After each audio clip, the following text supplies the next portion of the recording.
A Montessori school is founded on two main principles. One, the philosophy of Maria Montessori, as it relates to guiding a child's cognitive, social, emotional, and physical growth. Two, a scientific pedagogy. Basically, that's just education based on scientific research and observations of children. These principles are combined and are commonly known as the Montessori method. In this video, you will see two age groups. The first one is the age from 1 year old to around 3 years old. This group is called the infant community. As you will see, the tasks and skills for this age group are demonstrated through the practical life area of the child's classroom, and a significant amount of time is spent doing activities that have a real-life purpose.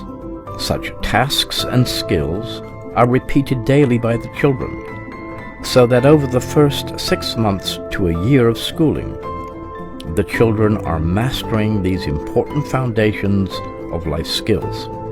Young children explore and learn from their environment almost exclusively through their senses. Thus, the other important part of the infant community classroom are the materials and activities that enhance and refine the child's senses. If they primarily learn through their senses, then their learning will be enhanced too, if they can also develop their senses as well. Children learn to take great care of the classroom materials. Children are free to choose which materials they want to work with and choose a place to work, whether at a table or a mat on the floor. And when finished with them, to put the materials back on the shelf where they found them.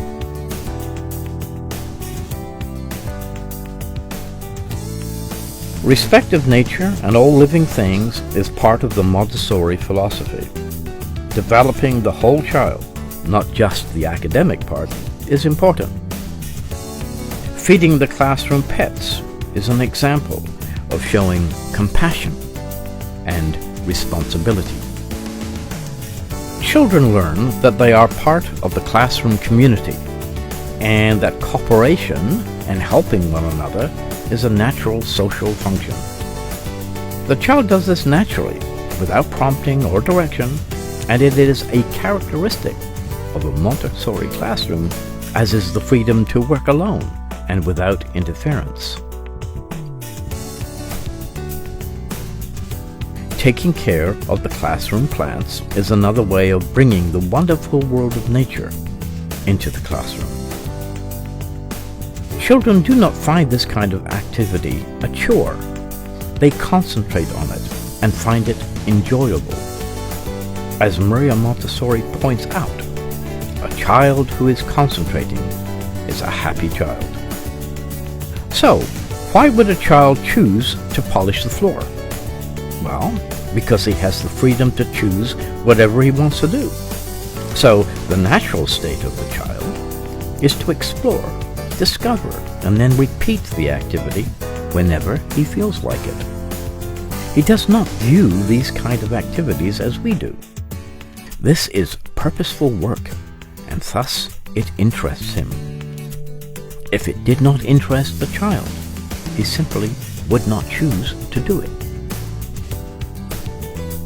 Montessori children assist in beautifying the classroom. Again, this is something that they enjoy. It is not forced work. And our children are never afraid of making a small mess. Adults do it all the time, and, like adults, it just means cleaning it up.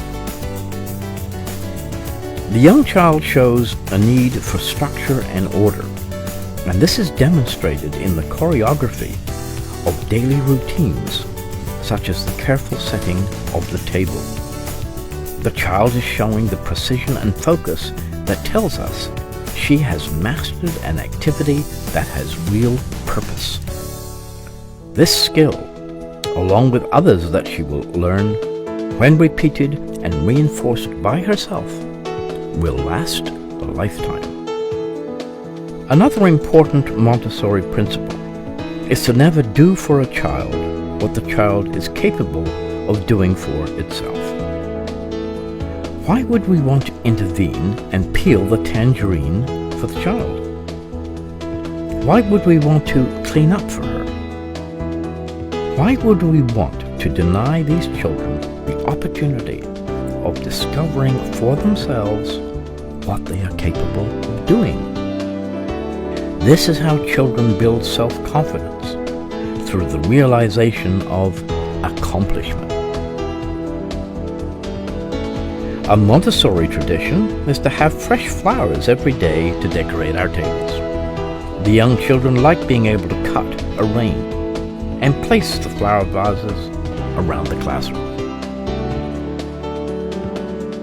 A household chore like cleaning windows is turned into a concentration that demonstrates the importance and the power of real-life activities to captivate the attention of the child. Working independently is one of the Montessori objectives. Children engage in activities which interest them, and without noise and distraction, and without interference from other children or the teacher. Children love books. Books in this bilingual classroom present the second language in an attractive way, and to which the children return many times. We see here that the child has learned to complete routine for flower arranging, beginning with removing the necessary materials on a tray from the shelf, obtaining the water, cutting and arranging the flowers, setting the vase on a doily, and then returning the materials and the tray to the shelf. Another ritual, which is a favorite of the children, is the eggshell peeling activity. The shell is finally removed, the egg is sliced, the shells have been deposited in the waste bin, and the accomplishment is crowned by the joy of sampling the fruits of the labor.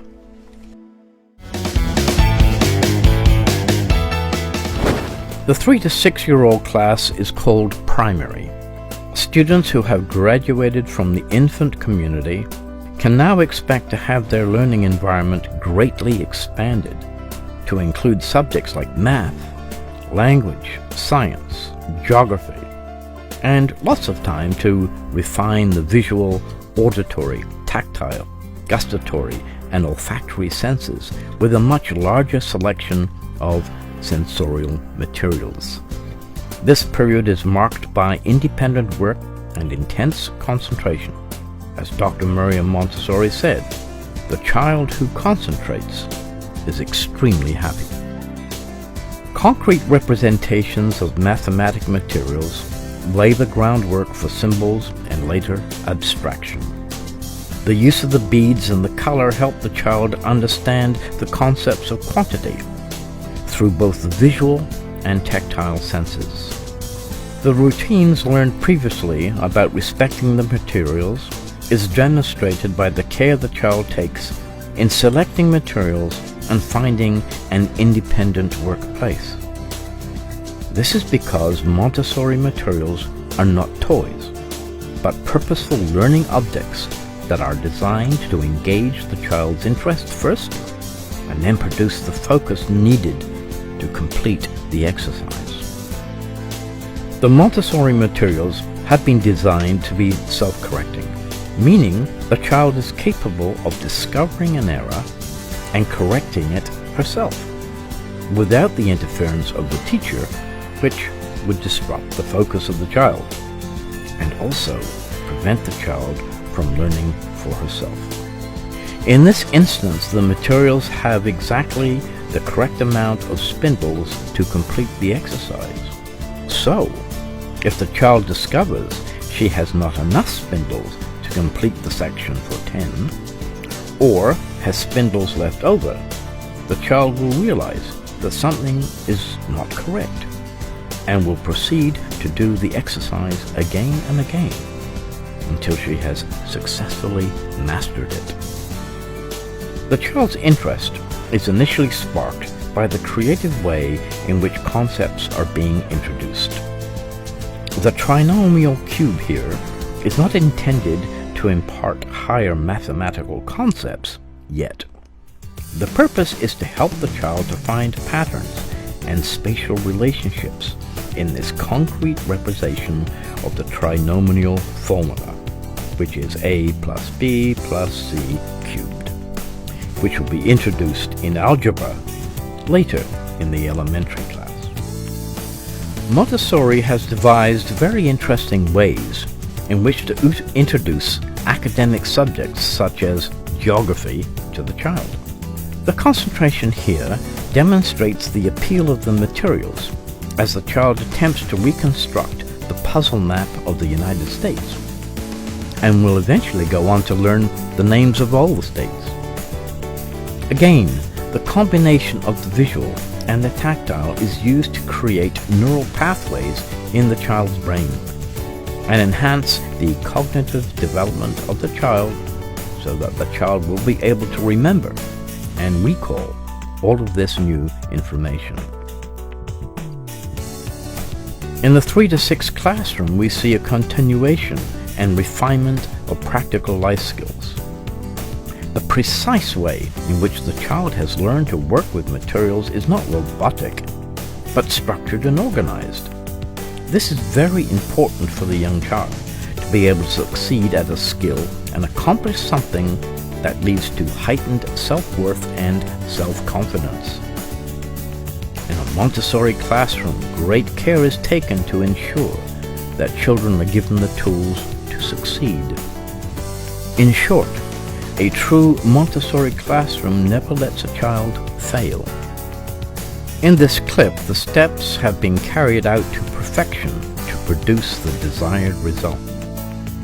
The child who has accomplished something will understand how capable she is, and this confidence will enable her to seek out new challenges. She will move forward, continue to develop such practical skills, which in turn will give her confidence to explore and discover other subjects in the classroom. Refining motor skills is also an objective in the 3 to 6 class.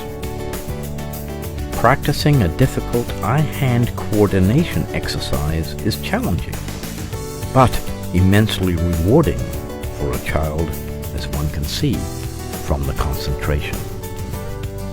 Children happily learn early that something that needs to be done should be done well and to the best of one's ability. Whether cleaning dishes or building the pink tower, there is not just focus, but a critical review of what has been accomplished. This is a very important aspect of character development. Another important Montessori principle is grace and courtesy. In this instance, grace is demonstrated by the deliberate and calm way in which the child handles the materials. Children are gradually weaned from rushed and haphazard movements, resulting in graceful movements and patience. This is also a particularly important character development, especially in a world that seems to demand immediate gratification and an impatience to get things done. In this clip, we see the use of geometric forms, which are used by the child to refine drawing. There really is plenty of creativity in a Montessori classroom, and Maria Montessori was wise enough to develop basic drawing skills so that when the child mastered them, he or she could create something artistic for themselves. As the child develops, so does the skill. The focus and precision of movement is also the basis of self-discipline. Calmly constructing the trinomial cube is an example of what Montessori called normalization. This simply means the child has demonstrated the traits of concentration and patience, along with a desire to accomplish a task successfully. Children will continue to work with the same material again and again as they try to explore and discover more about it. The child has done this cylinder building many times and is still drawn back to it. Here, the movements are quicker as the child has gained a lot of confidence in his abilities from previous attempts. But the look of wonder and satisfaction at his accomplishment is the essence of the Montessori method, and this is an example of a typical Montessori moment. Language development in the 3 to 6 classroom is truly remarkable. Here the native Vietnamese speaking children explore English using the language materials created by Maria Montessori. One of these is the movable alphabet, with the consonants in blue and the vowels in red, because the approach to learning vocabulary and proper pronunciation is phonetic. In Montessori classrooms, it is often seen that children write in script before they start to read. Healthy and hygienic habits are important for children. In the Montessori classroom, we encourage children to take care of themselves and others. Washing, brushing teeth, toileting, and other health-related activities are learned early and provide the child with healthy habits that last a lifetime. In this clip, the attention to detail and the careful washing of dishes demonstrates the respect the child has for the health of his classmates as well as for his own. In a Montessori classroom, gender stereotypical activities are not supported. Boys and girls are supported to share the practical life duties, especially as care of oneself and one's classroom community benefits all. Such practical life skills are concrete steps towards a child's self-sufficiency and independence. To conclude, we quote from Dr. Maria Montessori. One test of the correctness of educational procedure is the happiness of the child.